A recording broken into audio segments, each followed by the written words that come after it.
Open hearts for the little ones. Jesus calls, we must respond. Through His love our work is done. Good day everybody, my name is Nadine and welcome back to Fasting for Jesus, a page all about foster care, place of safety and adoption. Today, as promised, I have brought my husband on here to share his views and perspective on his journey through foster care and adoption and how he felt during this process. So I want to welcome my husband, Stefan. He will not be a lot on the channel, but he agreed to be on today to answer some questions that people were wondering about. So the first question was, what inspired you to become a foster parent? I don't think it was inspiration as such, but it was something that just came our way. More like a calling. Yeah, definitely a calling. Definitely a calling. It's our responsibility to stay true to God, to Jesus. And to a calling. And then they said, how did you feel when you welcomed your first child into your home? Sure. It was nerve-wracking. There were so many things, I can't wrap my mind around it. I think the most important part from it all was I knew that where he's situated now is the light years away that he came from. And anything from there is a much better improvement. No, even a worse day with us is still better than his best day where he came from.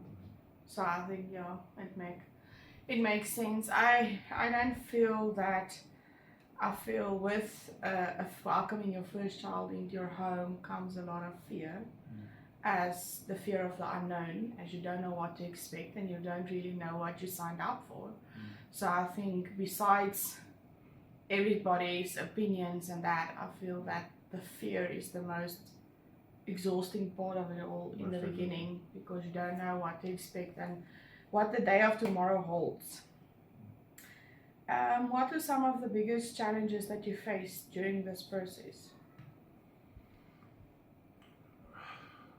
Personally, we lost a lot of friends, and because We were judged all the time everywhere we went. As not everybody knows, but our first child that we got into care and that we eventually adopted is a black little boy, and in our culture it's not a common thing. It's people are quite judgmental and outspoken about it. So wherever you come, you will find people judging you, and so that and I was must a have big also part from my side, it was things that we thought was normal, taking a bath, having a bed, eating drinking food. water. It didn't come naturally to him. He was scared to death for just taking a bath. I remember the first time he ever tasted cheese. His facial expression was priceless. Yeah, and he would eat like a whole block of cheese because it was something new and something he didn't know. I also think that besides the physical challenges that there was, things that as he comes from a background of no routine, no discipline, no stability, so all of that was challenging. But I think besides that is to get him to accept us in a way, and to accept this new kind of normal, as he was still little and everything he knew was just ripped out from underneath him. And here all of a sudden I'm in a house, there's a mom and a dad, there's a brother and a sister, there's a granny, there's friends and family, there's summer holidays, and I think adapting into accepting his new normal. Small things like his own bed. And his own room. His own toothbrush. It was all new to him. He wasn't used to it at all. No. Yeah. How has your relationship grown with all the kids from the beginning to now? I think from our side is the way we handle it is that there isn't any gray area. Um, what is a set of rules is for one kid is applies throughout all the of them. children. Mm. So yes is And we yes also for don't- everyone, and no is no for everyone. And we So there don't- was no special treatment.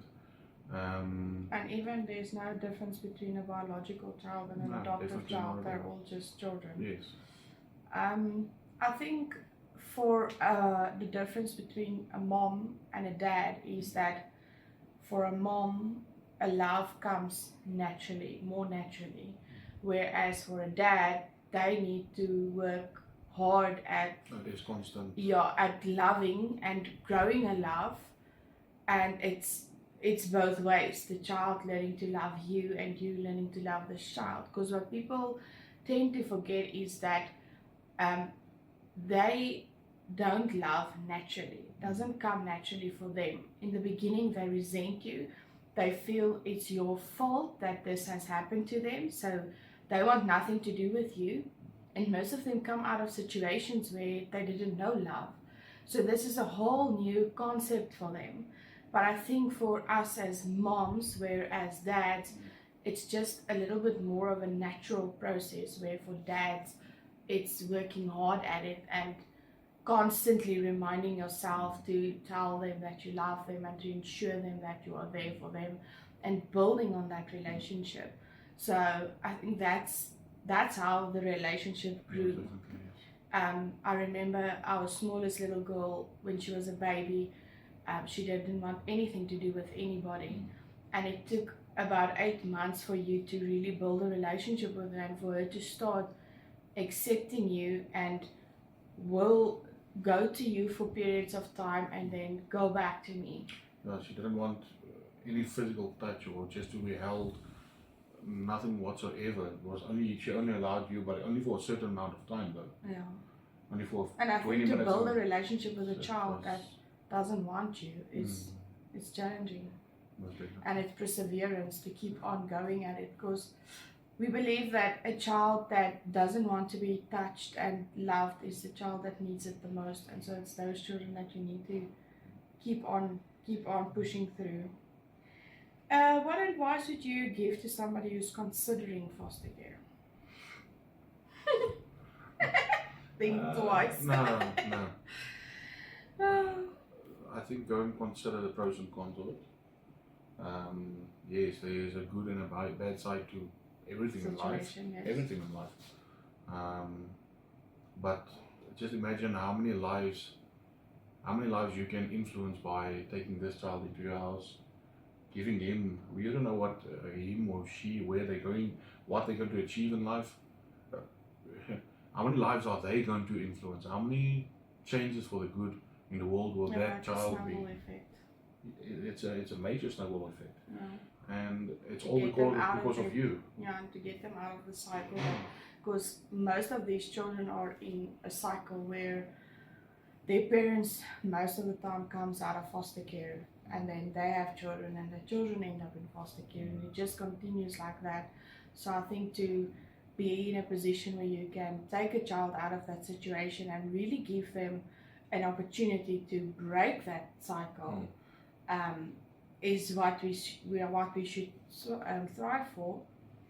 My advice for people considering this is that this is the toughest thing you'll ever do in your life, but it's the most rewarding if you can persevere in it, and if you can push through all the hard and all the tears and everything that comes with it, because at the end of the day there is a big reward when they do accept you and they do love you and you eventually become a family. There is reward in that.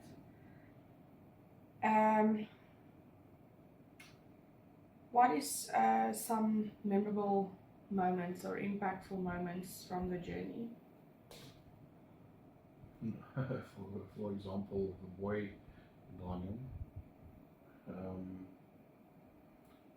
like I've mentioned previously, the first time he tasted cheese, wow, his facial expression. From my side is every afternoon when I get home after work, every single child will come with arms open, running towards me, saying hello Papa, hello Papa. Each one of them will give me a hug like there's no tomorrow. And that, it's rewarding itself. Yeah. just by the hug, just by the hug. I think to see them grow and to see, I think sometimes you get, as a foster parent, caught up in all the negative things and the things that go wrong, that you forget where you started off. And sometimes when you take yourself back and you say, okay, this is just a simple example, but we bought the kids hoverboards a few years ago, and for one of the smaller girls we did not buy one as she had a fear, and it's been about 3 years that they've had the hoverboards, and she's recently had a boost in confidence and started riding it by herself. And I think it's such a major achievement, as in the beginning she wouldn't even come close to now riding it on her own. So I think, it's celebrating the small milestones that there is.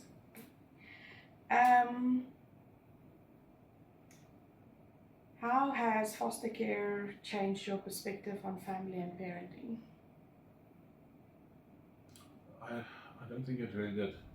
It was just from my side it's just like having another child. Yes, it's a bit older, it's not the baby stage, but And getting into a rhythm. just getting into. I think the main thing is that it's not blood that makes you family.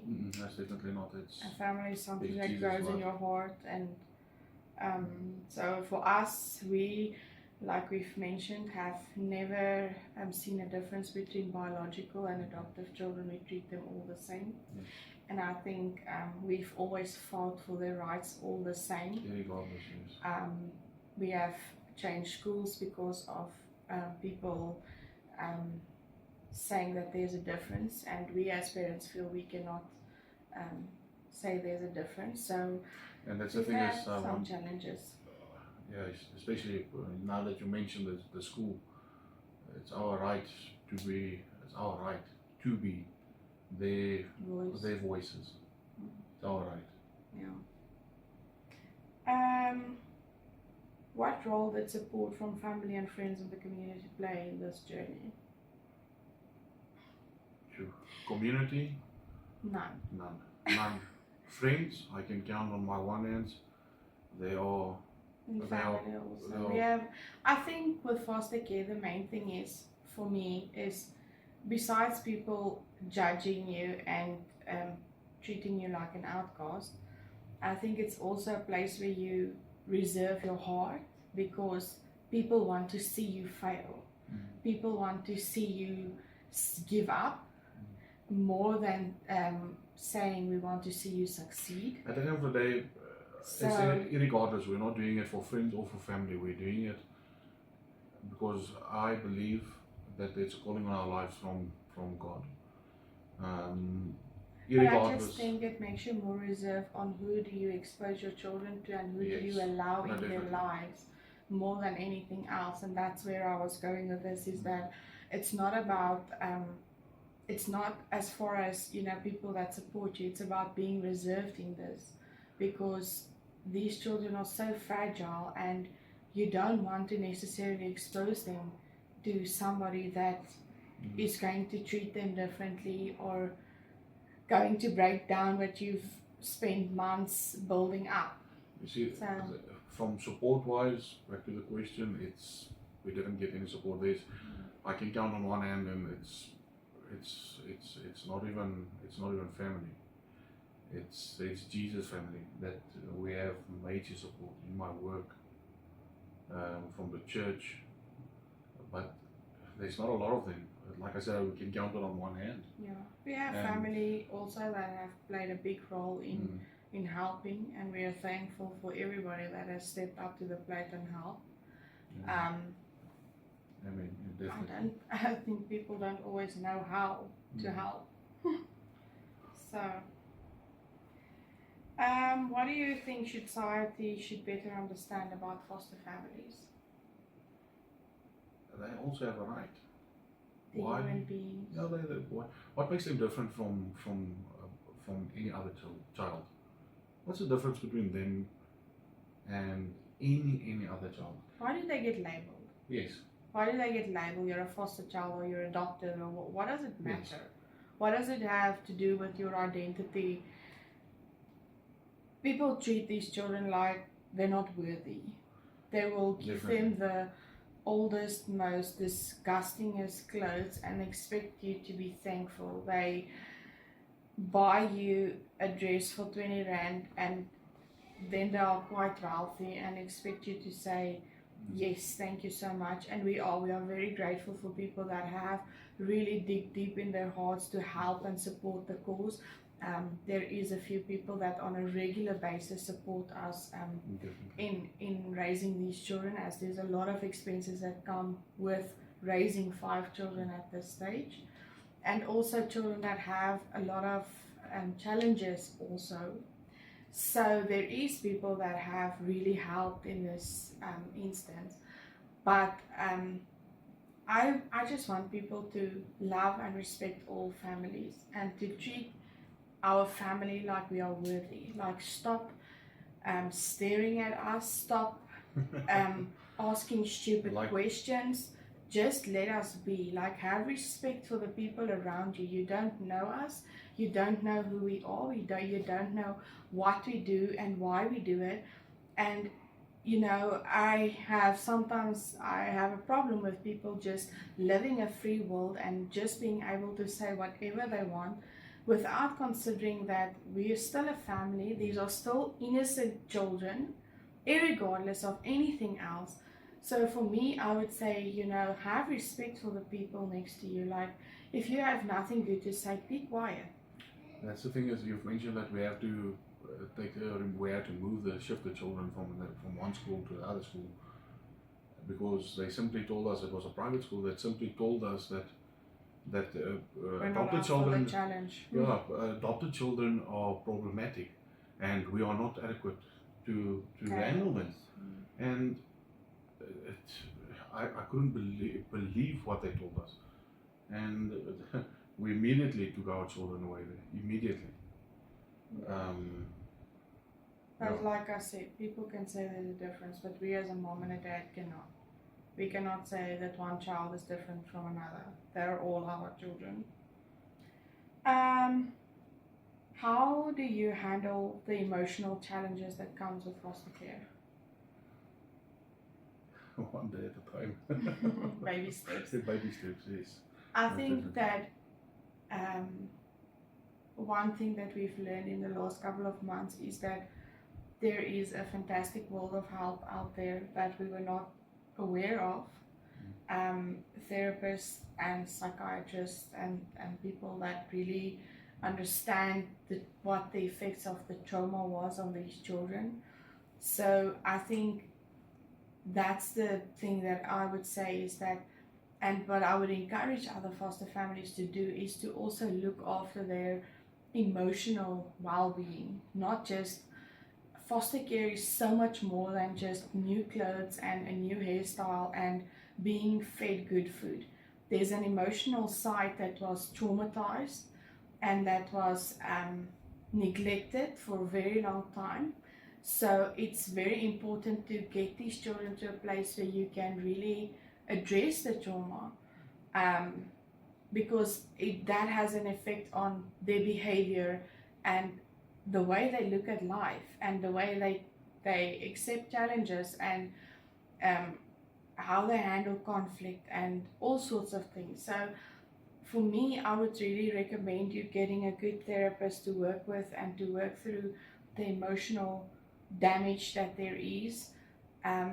Our children have come such a long way in therapy in the last few months, and I am actually I want to say that I can't think of why we didn't do it sooner.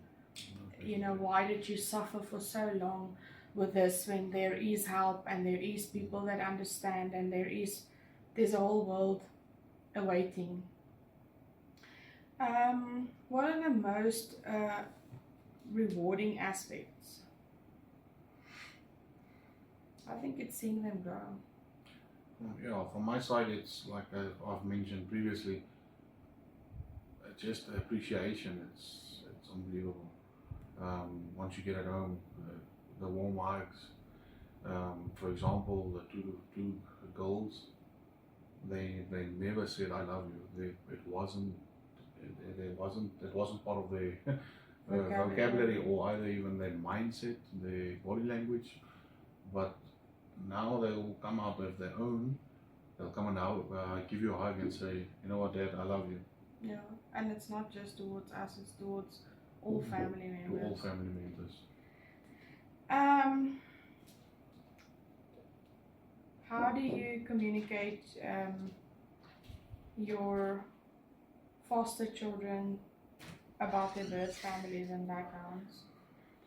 Luckily, from I think for us that our children don't really have any contact with their birth families, so I think we haven't from had, our side, we're blessed with that. we haven't had a lot of questions, Mm. but we will prioritize this when the time is right. Our children are still very small, and I don't think that they really understand the concept of a biological family. So I think that there will come a time where we will have to have these conversations, which we will. Yes, we are prepared for that as well. But for now, we are very fortunate that we don't have to deal with the biological family. The next question is a lot in hands with this, and that is about reunification. And we were also very blessed because our children's, all of them were adopted, so there is no chance of reunification. But I also want to add to this that in most foster care situations, if it comes to a point of foster care, it is so rare to see a family reunify after that. It's so rare to see parents really putting their act together and trying to do what's in their child's best interest. In the 6 years that we've been doing this, I have never seen a biological family be reunified with a child. So I want to say that there is always a chance of that, but it's so slim. Most of it either goes into an adoption, or it goes into an 18-year foster care agreement. You So see, the biological parents, most of the time, they get used to it, and then at the end of the day, they actually prefer it. Isn't it? yeah, they get comfortable. They get comfortable because now you're looking have after the the children, responsibility of that and they anymore. can go about and do whatever they want. They are free. They are free. They don't have that responsibility anymore. Yeah. At the beginning of each of the children that we have in care, the parents was quite angry and wanted to fight, but they soon realized that they don't have that responsibility anymore of what will the child eat tonight, where will we sleep tonight, and I think then they become more comfortable with the idea, and sooner rather than later it wears off. And they don't care anymore, and they stop contacting you and stop showing up for the visits. How do you ensure that your foster family feels fully integrated with your biological family? I think Since the we've touched adoption, we don't touched hear. a lot on this topic that there's not a difference for us. So I think that we also don't have this in our house. It might be different from house to house and how people handle it. Some people still prefer to have some sort of a separation between their adoptive children and their biological children. For us, there's absolutely no difference in that. We're mom and dad, and that's it. I also feel one important question is, what was the effect on our relationship going through this? Because like I said, you know, this is a very broken child when you get them, and it takes a lot of care and attention, and especially from mom's side, as mom is the carer. So I think for us, we had to implement a few things to make sure that we touch base with each other on a regular basis on what our needs were and how we wanted um, to connect with each other.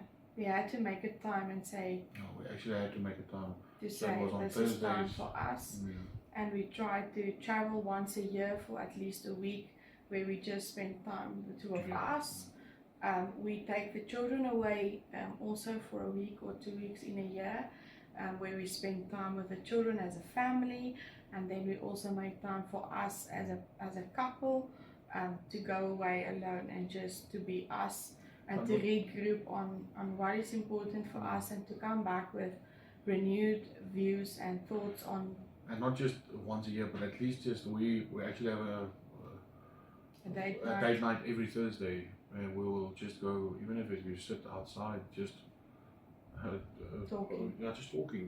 Pack a picnic basket or take her out for a hamburger. That was in the beginning we didn't do that, and we soon It took its strain. yeah, it soon did take a lot of strain on us. And then after this, we put in this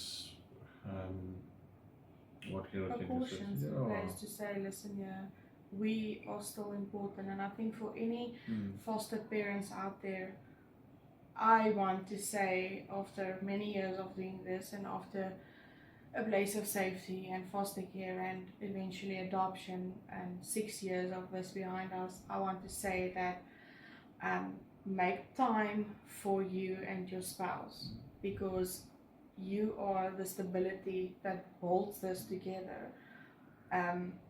It's okay to say that I am tired. It's okay to say that I need help. It's okay to say that that's why a support system is so important, because to have somebody that you can say, listen, yeah, please take over for a moment. I just need to breathe. I just need to just do something, or whatever the case might be. But it's very important to look after your own well-being in this, as you cannot be half a person and try to fix many others. You need to be healthy in yourself and healthy and stable. And yeah, it's important to also take time for you and your spouse to invest in your hopes and your dreams. And I think also sometimes, as I'm more involved with the kids and he's more involved with the business, it's important for us to touch base and to just say, listen, yeah, this is what's going on with this child, this is what's going on with this child, and how to put our thoughts together in navigating situations, and how do you think the best way to go about? I think at the end of the day, we still have to bear in mind that once the children are out of the house, once it's all done, it's only us remaining. Yeah, And it's important, to invest yeah, time in to us. still have the person the day I met you exactly the same or even better, than not having anything to say afterwards. So it's very important for me at the end of the day, once the children are out of the house, it's still very important for me to, then we can focus on us again. Yeah. But also now, while they're still in the house, to make time for us, Yes, no, to definitely. also be in touch with each other. Any last thoughts on foster care and adoption and a place of safety? Any advice, any wisdom you would like to share with people that's I think from my side, is don't be scared.